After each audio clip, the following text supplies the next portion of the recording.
S, வீடு, schools, hotels, store room இங்கெல்லாம் partition wall கட்டணும்னாலும் இப்போ பில்டிங் போனஸோட first choice Renocon Rapid Wall Panels. Tiruppur மாநகரத்திற்கு பல்வேறு வளர்ச்சி பணிகள், அதாவது மருத்துவக் கல்லூரி, மருத்துவமனை, 4வது குடிநீர் திட்டம் 1360 கோடி ரூபாயிலே, அதே போல ஸ்மார்ட் சிட்டி திட்டம், அதே போல பாதுகாக்கப்பட்ட குடிதண்ணீர், அதே போல பாதாள சாக்கடை திட்டம் போன்று சிமெண்ட் கான்கிரீட் ரோடுகள் போன்று பல்வேறு திட்டங்களை நம்முடைய பொதுச் செயலாளர் அண்ணன் எடப்பாடியார் முதலமைச்சராக இருந்த போது அவரிடத்திலே கோரிக்கை வைத்து பெற்றுக் கொடுத்தவர் சகோதரர் குணசேகரன் அவர்கள். இன்றைக்கு திடீரென்று எதிர்பாராமல் நோயுற்று அவர் நம்மை விட்டு பிரிந்து சென்றாலும் நம்ம அனைவருடைய மனதிலும் நீக்கமர நிறைந்திருக்கிறார் குணசேகரன். அவருடைய நினைவு பிறந்த நாளை முன்னிட்டு இங்கே கழக நண்பர்கள் மிக சிறப்பான ஒரு விருந்தை பொதுமக்கள் பயன்பெறத்தக்க வகையிலே அன்னதானமாக வழங்கி கொண்டிருக்கிறார்கள். குணசேகருடைய புகழ் என்றும் வாழும் வளரும். பொதுச் செயலாளருடைய அண்ணன் எடப்பாடியாருடைய ஆணையை தன்னுடைய சிறமேல் கொண்டு இறுதி மூச்சு வரை செயலாற்றிய குணசேகரனுடைய புகழை நாமும் போற்றி மதிக்கிறோம். வருகிற ஞாயிற்றுக்கிழமை திருப்பூரிலே அனைத்து நோய்களுக்கும், இதய நோய், கிட்னி போன்ற பல்வேறு நோய்களுக்கு அங்கேயே சிறப்பான முறையில வைத்திய சிகிச்சை அளிப்பதற்கு தேர்ந்தெடுக்கப்பட்ட நோயாளிகளை மருத்துவமனைக்கு அழைத்து சென்று மருத்துவ சிகிச்சை அளிப்பதற்கு குணசேகரனுடைய பிறந்த நாளிலே, நினைவு நாளிலே ஏற்பாடு செய்யப்பட்டிருக்கிறது. அதிலே அனைவரும் கண் பரிசோதனை போன்ற அனைத்து இரத்த தான முகாம் போன்றவை எல்லாம் நடைபெற உள்ளது. அதிலும் அனைவரும் வந்து கலந்து கொள்ள வேண்டும் என்று அன்போடு வேண்டுகோள் வைக்கிறேன். அனைத்து இந்திய அண்ணா திராவிட முன்னேற்ற கழகத்தினுடைய பொதுச் செயலாளர் அண்ணன் எடப்பாடியாருடைய சீரிய தலைமையிலே நேற்றைக்கு முன்தினம் மிக சிறப்பாக கழகத்தினுடைய வரலாற்று சிறப்புமிக்க பொதுக்குழு நடந்தேறியுள்ளது.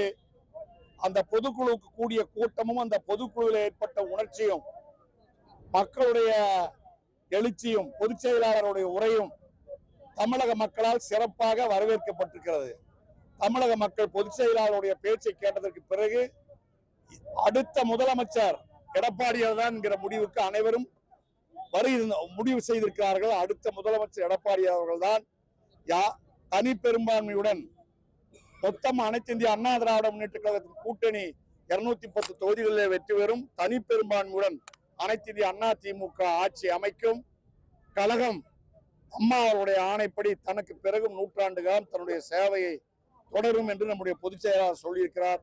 அந்த பணியை அனைவரும் நிறைவேற்றத்தக்க வகையிலே கழக உடன்பிறப்புகள் சிறப்பாக பணியாற்ற வேண்டும் என்று அன்போடு கேட்டுக்கொள்கிறேன். தமிழக வெற்றிக்கழகம் முழுமையான அதிமுகவா மாற்றப்படும் அப்படிங்கிற அவங்க கட்சி கூட்டத்தில் நேற்று பேசியிருக்காங்க. அதிமுக என்பது தமிழ்நாட்டிலே ஒன்றே ஒன்று. அது எடப்பாடியார் தலைமையிலே சிறப்பாக, ஆணித்தரமாக, வெற்றிகரமாக நடைபெற்றுக் கொண்டிருக்கிறது. சொக்க தங்கமாக இருப்பது அனைத்து இந்திய அண்ணா திராவிட முன்னேற்ற கழகம். புரட்சித் தலைவர் எம்ஜிஆருடைய கொள்கை, புரட்சித் தலைவி அம்மா எப்படி தலைமையில் கொண்டு வாழ்நாள் முழுவதும் உழைத்தார்களோ அதே போல நம்முடைய பொதுச் செயலாளர் அண்ணன் எடப்பாடியார் தலைமையிலே உண்மையான எம்ஜிஆர் தொண்டர்கள், அம்மா தொண்டர்கள் சிறப்பாக பணியாற்றி கொண்டிருக்கிறார்கள். இளைஞர் பட்டாளமும் எடப்பாடியாருக்கு பின்னாலே இருக்கிறது. மற்ற போலிகளுடைய வாசகங்களை எல்லாம் நாம் விமர்சிக்க வேண்டிய அவசியம் இல்லை. எடப்பாடியார் தமிழக மக்கள் அனைவருடைய மனதிலும் குடியேறிவிட்டார், குடியேறி கொண்டிருக்கிறார். வெற்றி அவர் பக்கம். வெற்றி அலை எடப்பாடியார் தலைமையிலே வீச தொடங்கிவிட்டது. இதற்காக யாரோ என்னென்னவோ பேசுகிறார்களோ அதற்கெல்லாம் பதில் சொல்ல வேண்டிய அவசியம் இல்லை. எதிர்கட்சியை விட தாவேக்கத்துல திமுக கடமையா விமர்சிட்டு இருக்காரு. எதிர்கட்சி செய்ய வேண்டிய பணிகளை அவர் பண்ணிட்டு இருக்காரு அப்படிங்கிற மாதிரியான ஒரு கருத்து போயிட்டு திமுகவை எடுத்து எரிந்து விட்டு 1000 அடி குழி தோண்டி புதைத்து விட்டு மீண்டும் ஆட்சி கட்டிலே அமர்வதற்காக கடந்த 4.5 ஆண்டு காலமாக எடப்பாடியார் சிறப்பாக அம்மா அவர்கள் இருந்தால் என்ன செய்வாரோ அதே போன்று சிறப்பாக பணியாற்றி கொண்டிருக்கிறார்கள். மக்களும் எடப்பாடியார் தான் தங்களுக்கு ஏற்ற முதலமைச்சர், 4.5 ஆண்டு காலம் நல்லாட்சி கொடுத்தவர் எடப்பாடியார் என்கிற முடிவில் மக்களும் உறுதியாக இருக்கிறார்கள். 175 தொகுதியில இதுவரை தேர்தலே ஆரம்பிக்கவில்லை. தேர்தலுக்கு 120 நாட்கள் இருக்கிறது. 175 தொகுதிகளிலே பிரச்சாரத்தை முழுமையாக முடித்தவர் எடப்பாடியார். தமிழகத்திலே நடக்கிற நித்தமும் நடக்கிற கொலைகள், கொள்ளைகள், கற்பழிப்புகள், கட்ட பஞ்சாயத்துகள் இவற்றை எல்லாம் மக்கள் மன்றத்திலே தோலுரித்து காட்டிக் கொண்டிருப்பவர் அண்ணன் எடப்பாடியார் தான். அவருக்கு பின்னால் தான் அனைவரும் அணிவகுத்து நிற்கிறார்கள். மற்றவையெல்லாம் வெத்து வெட்டு வீண் அரசியல் ஜம்பாவன். இப்போ என்டிஏ கூட்டணியிலிருந்து டிடிவி தினகரன் அவங்க வெளியேறியிருக்காங்க. அதை சமயம் பார்த்தீங்கன்னா இவர் அண்ணாமலை போய் அவங்களுக்கு சந்திச்சு பேசியிருக்காரு. அவரு இப்ப பிஜேபியினுடைய முன்னாள் மாநில தலைவராகவும் இருந்தவர்.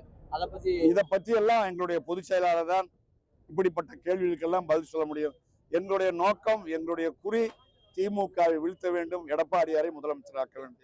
மக்கள் தேர்தல் எப்போது வரும், இன்னும் 4 மாதம் பொறுக்க வேண்டுமா, உடனே வராதா என்று தவம் இருக்கிறார்கள். அப்படி தமிழகத்தில் ஒரு மோசமான ஆட்சி நடைபெற்றுக் கொண்டிருக்கிறது. அதற்கு எதிர்ப்பாக பொதுச் செயலாளர் உரிமை குரல் கொடுத்துக் கொண்டிருக்கிறார்.